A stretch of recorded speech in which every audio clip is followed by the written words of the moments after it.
E aí, meu amigo, e aí, minha amiga, abrindo espaço para as nossas conversas aqui e sempre pronto a responder as questões. Essa especificamente é uma que me agrado muito de falar, porque é o momento em que você sente o direito civil refletindo tudo aquilo que a gente gosta de estudar.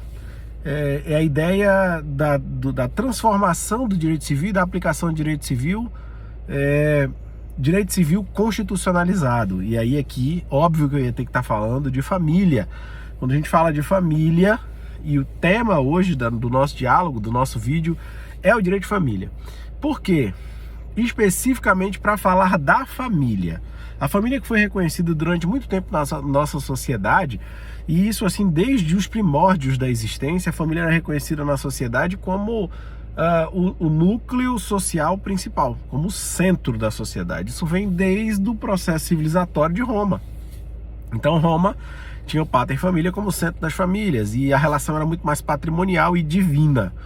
Essa relação, ela vem se transformando, inclusive chegando ao Código de 1916, em uma sociedade que dizia que família era a composição baseada no matrimônio. Era então uma família baseada, chamada de família matrimonial.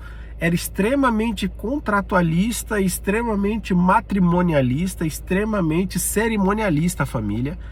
E as relações familiares, portanto, naquele momento, eram relações que diziam respeito exclusivamente àquelas ligações matrimoniais, aquelas ligações cerimoniais que reconheciam o direito à família. Tanto por isso, aqueles que não tivessem a relação matrimonial, a relação do casamento em si, não podiam ser reconhecidos como membros da família, e havia alguns tratamentos diferenciados e pejorativos para a família. Ocorre que o direito de família, ele é o mais intenso e o mais mutável. E aquele que do direito constitucional recebe uma influência mais intensa ou mais densa. Porque na família eu preciso reconhecer uma série de outros fatores, já que estamos falando de direito social aplicado. A família é o local ou o palco onde as coisas acontecem e elas se transformam o tempo inteiro.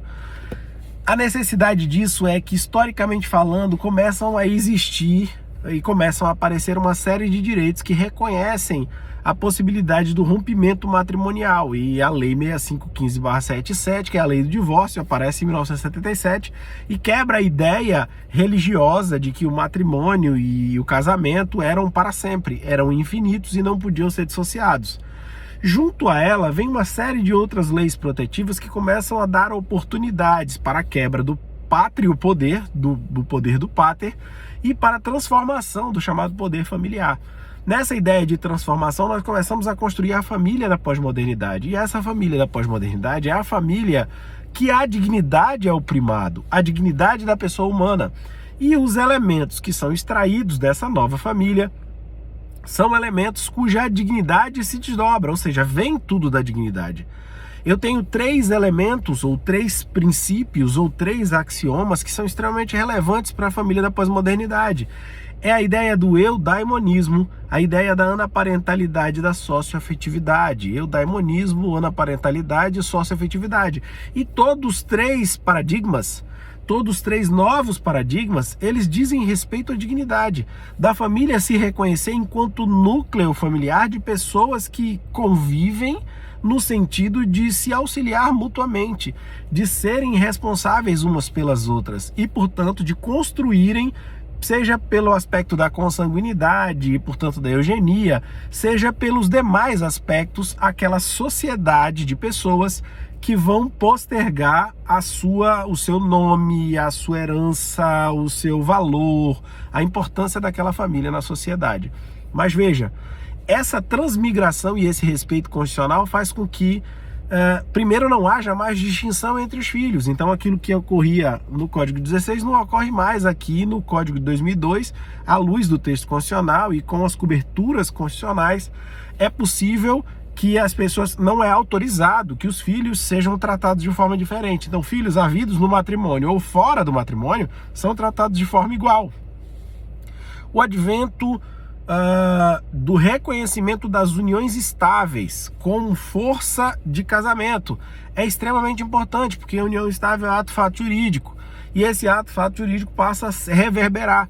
Inclusive o STF, quando decide no RE 878-679, fala exatamente sobre isso.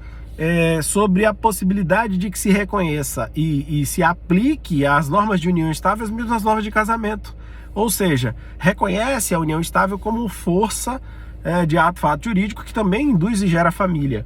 E isso abre uma série de precedentes. A proteção do Estatuto da Criança e do Adolescente com relação às crianças e adolescentes, a estrutura familiar e o reconhecimento de que família é quem as pessoas desejam que seja. E que família faz parte de um núcleo absolutamente mutável e aberto. Então me abre espaço para as famílias não mais apenas matrimoniais, mas as famílias monoparentais, as famílias socioafetivas, as famílias adotivas, as famílias fraternais. Então eu tenho uma série de outras famílias, e essa série de outras famílias começam a compor a lógica da sociedade da pós-modernidade, em que o grande objetivo é o eudaimonismo, ou seja, a felicidade. As pessoas se reconhecem e são felizes porque elas se unem e elas passam a ter compromissos voluntários umas com as outras. Daí se depreende o dever de pais para com filhos e de filhos para com os pais. No início da vida, os pais com os seus filhos, ao término da vida, os filhos para com os seus pais. Esse vínculo familiar e essa relação familiar abrange, abarca e diz: olha, eu preciso ser feliz. A ideia do eudaimonismo, a anaparentalidade as pessoas têm os seus graus de parentescos porque assim se reconhecem em graus de parentescos. E a socioafetividade é a possibilidade de unir as pessoas que não são consanguíneas e que não têm necessariamente um vínculo jurídico, mas pela socioafetividade, pelo amor, pelas relações de amor, elas passam a fazer parte e se reconhecerem como membros de uma família. Exemplo do padrasto e da madrasta que passaram a vida inteira agindo como se pais e mães fossem, ou como segundos pais ou segundas mães fossem, passam a ter direitos a integrar a certidão de nascimento dos filhos. Beleza? Tranquilo? Essa é a ideia dessa felicidade.